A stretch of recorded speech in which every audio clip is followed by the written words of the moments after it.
Bom dia a todos, sejam bem-vindos a mais uma aula de História e na aula de hoje nós iremos fazer uma breve introdução à História.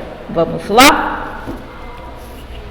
Bom, primeiramente vamos definir o que é História. História é a ciência que estuda as realizações humanas que são influenciadas pelo tempo e pelo local conhecidos como fatos históricos. Então, gente, o principal objeto de estudo da história são os seres humanos, ok? Então, a história ela vai se preocupar em analisar e estudar os processos que formam as sociedades humanas, os processos que se desenrolam para o desenvolvimento da humanidade, ok? Então, o objeto de estudo da história é o homem e tudo o que está relacionado a ele. Bom, gente, a história ela é uma ciência, ok? E ela não é o passado. Então, o que acontece? Muitas pessoas perguntam para mim, professora, por que a gente tem que estudar história?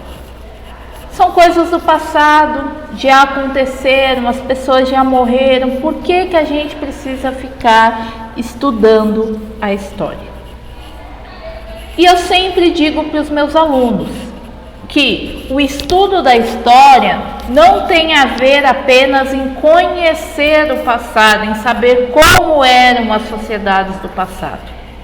Mas o estudo da história, mais do que conhecer o passado, ele é importante para que você entenda o presente. Por quê? Porque a nossa sociedade é reflexo de acontecimentos do passado. Então, a gente tem aqui a história como uma ciência. Ele não é o passado, mas antes uma narrativa formulada no presente sobre o passado. Então, entendam, pessoal, nós não estamos estudando somente as sociedades do passado, mas também a nossa forma de pensar, de se organizar do presente. Porque quem escreve a história está no presente e a gente acaba levando uma série de preconceitos, uma série de ideias que são do presente para o passado.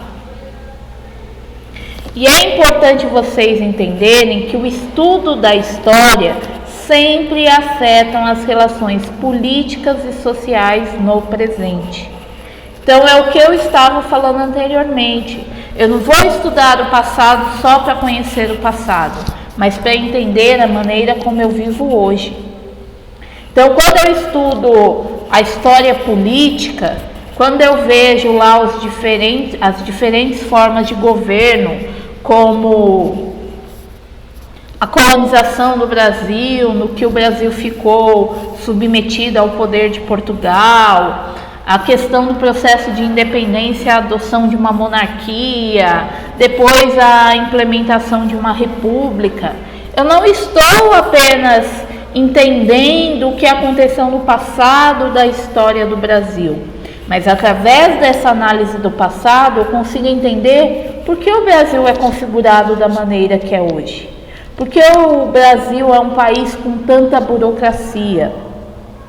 Porque o Brasil ele tem um sistema republicano presidencialista.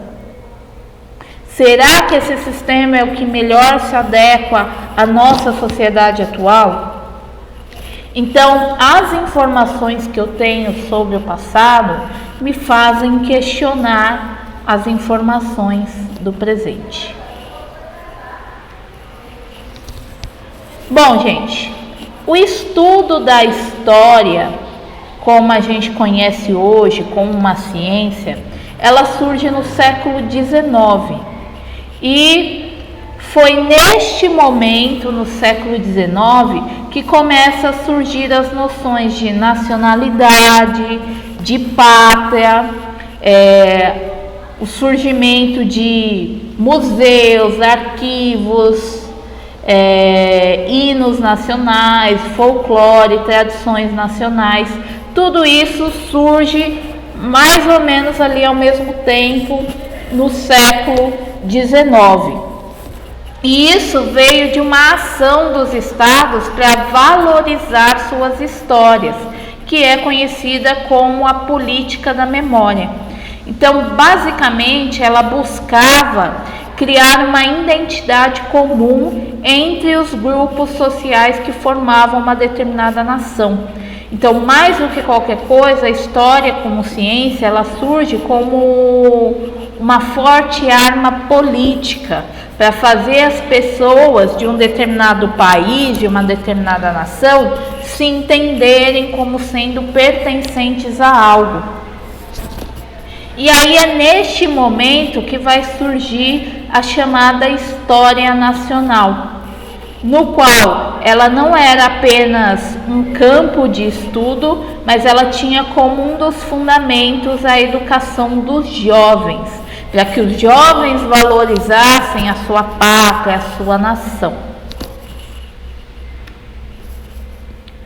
Bom, gente, e aí para essa história nacional, a gente tem muita influência do pensamento positivista, tá? O pensamento positivista, ele veio através do filósofo Augusto Comte, tá? E ele acreditava que a história deveria servir para celebrar a pátria e inspirar o dever cívico da população. E aí, para isso, para que as pessoas tivessem esse sentimento nacionalista de defender a pátria, para que isso fosse um dever cívico, a história passou a se inspirar muito no estudo de glórias, de heróis que vão ser criados dentro de uma nação, tá? E aí surge a concepção de uma história oficial. O que seria a história oficial?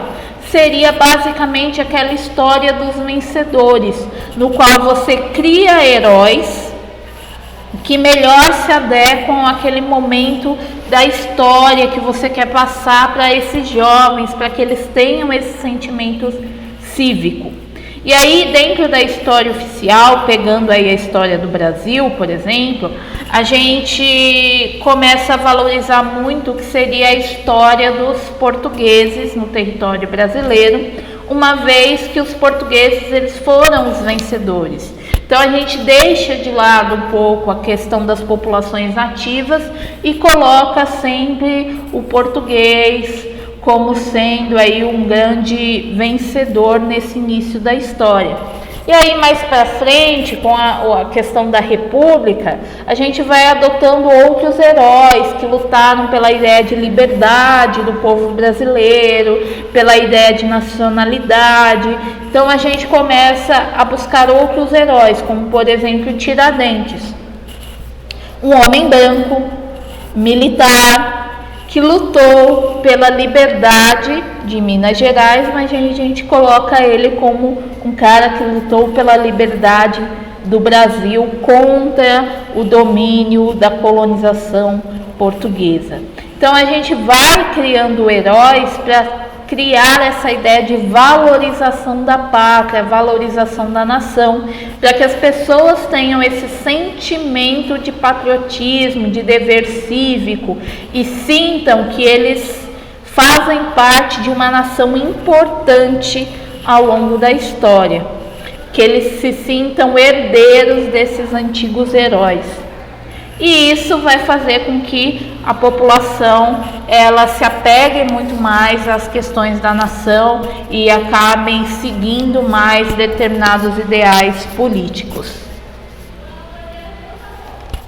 Bom, gente, e aí, além dessa questão da ideia da história oficial, do nacionalismo, criou-se também uma ideia de história geral.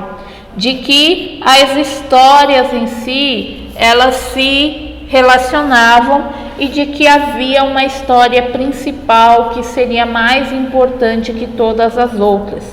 E aí, dentro deste contexto, falando da história dos vencedores, nós temos os europeus. A história dos europeus é colocada como a história oficial geral. É a partir da história deles que é contada a história da humanidade.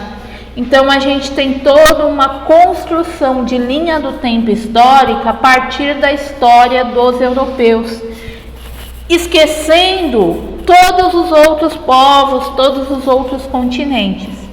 Então a gente coloca sempre a história do europeu como sendo mais importante. E a partir daí a gente tem a construção de grandes monumentos da civilização, as 7 maravilhas do mundo, sempre voltadas para a construção da história europeia, para a valorização da história europeia.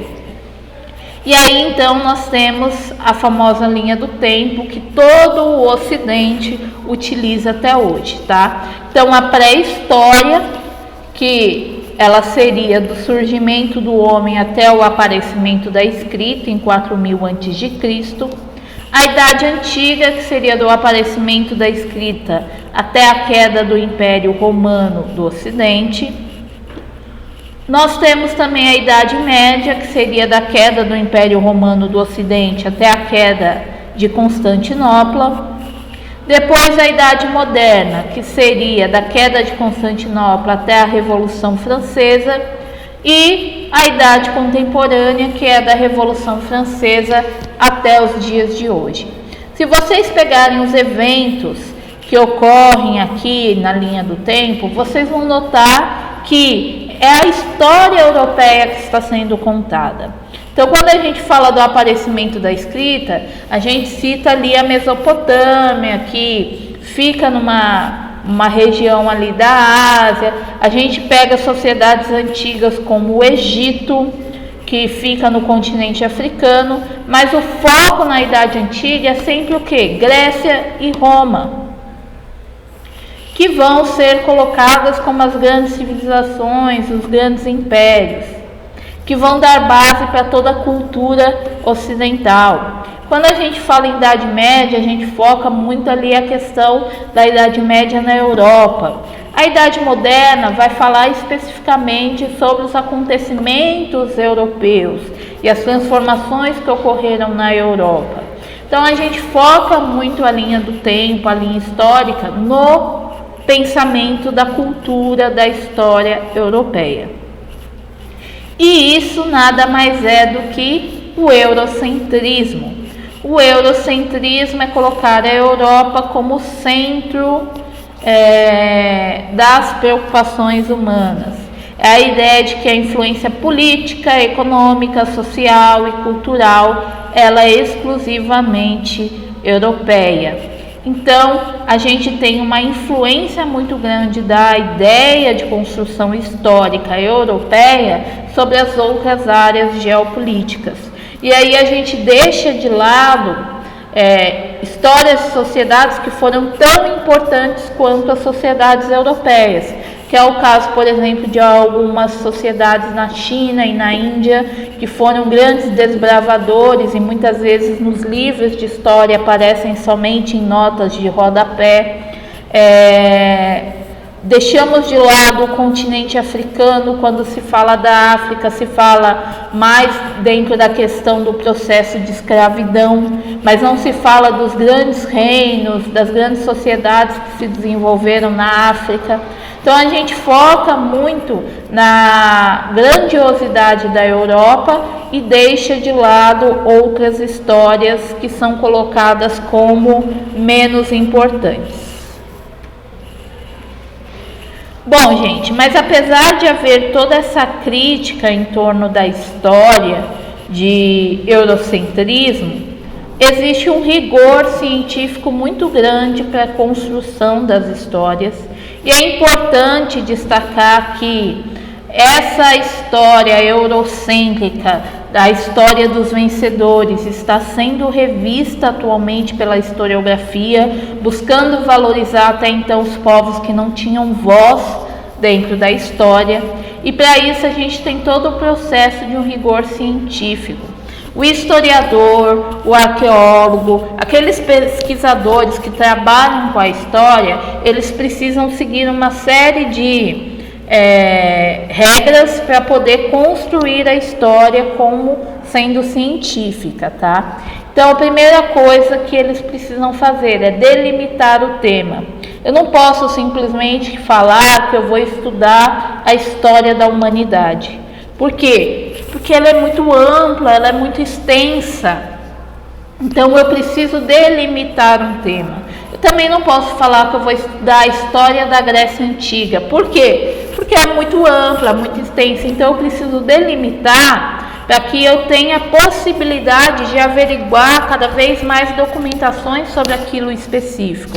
Então, por exemplo, eu vou estudar as lutas de gladiadores do século I na Roma Antiga. Eu tenho um objeto específico de estudo, vou focar nas lutas de gladiadores, que é um aspecto entre diversos aspectos da cultura romana. Então, eu preciso delimitar muito bem o meu tema para que eu possa ter essas condições para analisar e produzir de fato algo. E aí, dentro dessa delimitação do tema, eu vou construir uma hipótese. A hipótese, ela vem a partir da problemática. Por quê? Quando você pesquisa algo, tem alguma coisa no qual você quer responder. Então, eu vou fazer a pesquisa sobre as lutas de gladiadores, eu vou querer responder a pergunta como que era a relação política com as lutas de gladiadores, se havia ou não alguma relação política. E a partir daí eu vou construir uma hipótese, que é o que? Uma possível resposta a essa pergunta, a esse meu questionamento. Então eu acredito que sim, que havia alguma relação política com os jogos de gladiadores. E aí a partir daí que eu tenho uma pergunta, que eu tenho uma hipótese, eu vou tentar comprovar essa hipótese. Como? Através da análise de documentos. Então eu vou buscar várias informações sobre esse tema e vou tentar, através desses documentos, analisar para tentar confirmar ou não a minha hipótese. E aí vem a próxima parte, que é o quê? A crítica das fontes. Eu olho uma fonte, eu não vou simplesmente reproduzir o que aquela fonte está me dizendo. Eu vou questionar aquela fonte. Por quê? Porque às vezes eu pego uma documentação que é a visão de um determinado grupo, mas existem dois grupos diferentes dentro da sociedade. Então eu preciso tentar dar voz para todos os grupos possíveis. Então, às vezes eu tenho uma visão oficial, que seria a visão de um imperador, mas por outro lado, qual seria a visão do gladiador? Qual seria a visão da população que está assistindo os jogos? Então, eu preciso criticar as fontes, verificar se elas são autênticas, pensar em qual classe social aquela fonte se refere, para tentar entender a forma como aquela classe social pensava. Depois de ter feito toda essa análise, toda essa pesquisa, a gente faz o quê? Escreve a tese, que é escrever as conclusões que tiramos a respeito de toda a pesquisa, apresentando as fontes e contando então a história. E aí, depois que você tem a sua tese escrita, publicada, ela vai ficar um bom tempo aí em análise para validação da comunidade científica. Outros cientistas vão ler a sua tese, vão questionar ou não as suas ideias. E quando essa sua tese ela fica muito tempo sem que haja um questionamento muito forte em torno dela, ela acaba se consagrando dentro do meio científico. Então, a história como ciência, ela tem um processo, um rigor científico tão grande quanto todas as outras ciências, tá? A diferença é que na história, como em outras ciências humanas, a gente trabalha com análise e críticas de documentos, enquanto as ciências exatas você tem maior possibilidade de fazer cálculos e análises em laboratório, o que a história não permite muito. Bom, gente, que tipos de documentos são utilizados pela história? Ok? Então, vamos lá. Nós temos os historiadores e os arqueólogos que trabalham com a formulação da história, e aí eles utilizam vários tipos de documentação. No caso dos historiadores, eles utilizam documentos escritos de uma determinada época, então diários, cartas, documentos oficiais de ordens reais. Então, tudo isso serve como fonte de informação. Só que o que acontece? O documento escrito, ele só consegue alcançar uma determinada classe social. Porque se a gente pegar sociedades muito antigas, pouquíssimas pessoas sabiam ler e escrever. Eram mais pessoas de classes mais altas que tinham esse poder. E aí, então, se a gente se pautar na história apenas na documentação escrita, a gente acaba contando a história das classes mais altas. Para que outros grupos possam ter voz, a gente tem outros tipos de documentações, como por exemplo as fontes materiais, que são muito utilizadas pelos arqueólogos, que são o quê? Qualquer tipo de objeto produzido pela sociedade. Então, desde um copo plástico, uma moeda, um vaso de cerâmica, até grandes construções podem ser utilizadas como fontes materiais. E nisso a gente tem também fontes visuais, que são as imagens. Então a gente pode colocar como fontes visuais pinturas, fotografias, no caso de histórias mais recentes, vídeos, novelas, coisas assim, que você tem a parte visual. Um exemplo de fonte visual são as pinturas rupestres na pré-história.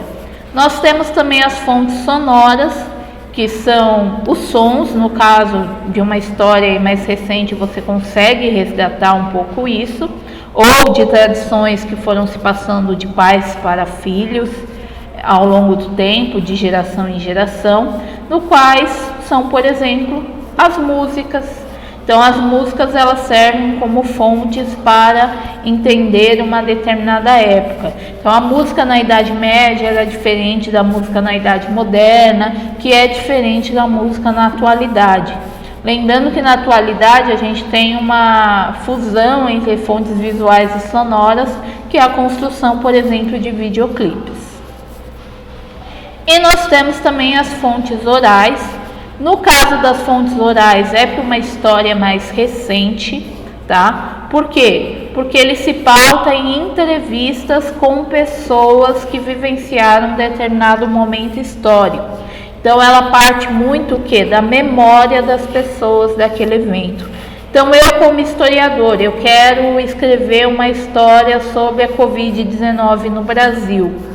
Então, o que eu vou fazer? Eu vou entrevistar diversas pessoas que vivenciaram esse momento da Covid-19 no Brasil, de diferentes gêneros, idades, classes sociais, para que eu entenda como foi a relação dessas pessoas durante a Covid-19. Se houve diferenças no modo de se comportar, no modo de vivenciar esse período, nas diversas classes sociais, em diferentes idades. Então, ao fazer essas entrevistas, eu vou conseguir resgatar algumas informações. Lógico, preciso relacionar essas informações com outras fontes, outros documentos, porque a memória, assim como qualquer outra documentação, é falha e precisa ser criticada e analisada. Bom, gente, além dessas documentações materiais que a gente pode pegar e analisar, nós temos também as fontes imateriais. As fontes imateriais são aquelas que a gente não consegue pegar para analisar. Por quê? Porque elas são manifestações culturais que vão trazer as informações sobre a história de quem as pratica ou que deixaram de ser praticadas, tá? Então, que tipo de manifestação cultural?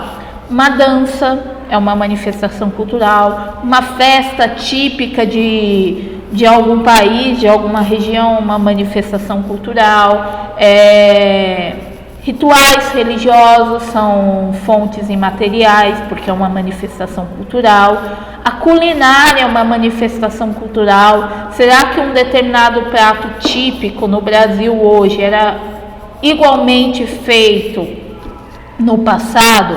Era o mesmo processo que era feito esse alimento? Então, são várias coisas que podem ser questionadas dentro das fontes imateriais. Bom, gente, por hoje é só. Espero que vocês tenham gostado da aula. Se cuidem e até a próxima.